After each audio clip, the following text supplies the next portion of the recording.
this survey, we've done a few engagement surveys, and I've just brought out some of the polling results. They're quite interesting.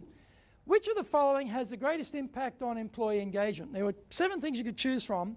The left-hand side, the numbers there are just a Japanese, pure Japanese group. We did in that language, it was Japanese. And the other one on the right was a series of mixed groups, some Japanese, some foreigners, a bit like today. And you look at the contrast.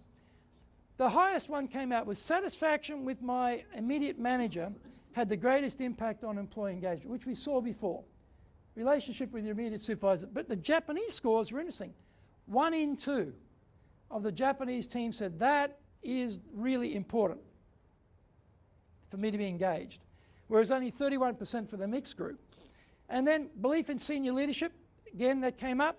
Pride in the organisation came up. So those original findings that we did globally were duplicated in here in Japan and showed exactly the same results. Now, the interesting one for me is number 5, opportunities for advancement. A mixed group were more interested in opportunities for advancement in their company than the Japanese group, very much lower number.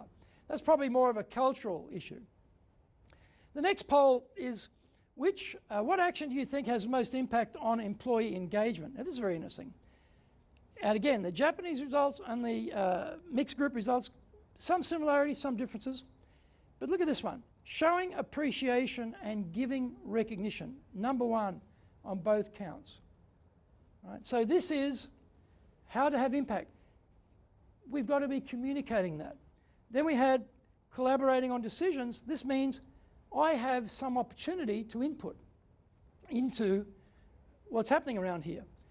Giving clear direction wasn't such a big thing in the mixed group, but for the Japanese team, they wanted to be very clear about where they're going. So if your team's got Japanese team members in it, you might need, as a foreigner like me, to give more direction than perhaps you think necessary. And then the other one was aligning the workforce with the big picture. For the mixed group, it wasn't such a big deal, but for the Japanese team, that was important. All right, so get everyone together going in the same direction. We did another one. As a manager, which action is hardest to consistently implement? And this is very interesting. We had a Japanese group, and I've got 2 mixed groups there, recent ones we did. So what have we got here? We've got, say, I acknowledge and care about my employees' personal lives. Right? For the Japanese group, that was thought to be rather difficult. Okay, interestingly. Not so much for the mixed group. I give them reason to feel confident in my leadership ability. About 1 in 8 in both cases. I build trust, credibility, and respect. For the Japanese team, they felt as a leader that was a difficult thing for them to do. And then I align employees' goals with those of the organisation. The Japanese team didn't have much trouble with that, but the mixed groups did. So it's a bit of variation between the 2 groups, but these consistently come up in terms of what are some things that are occupying people.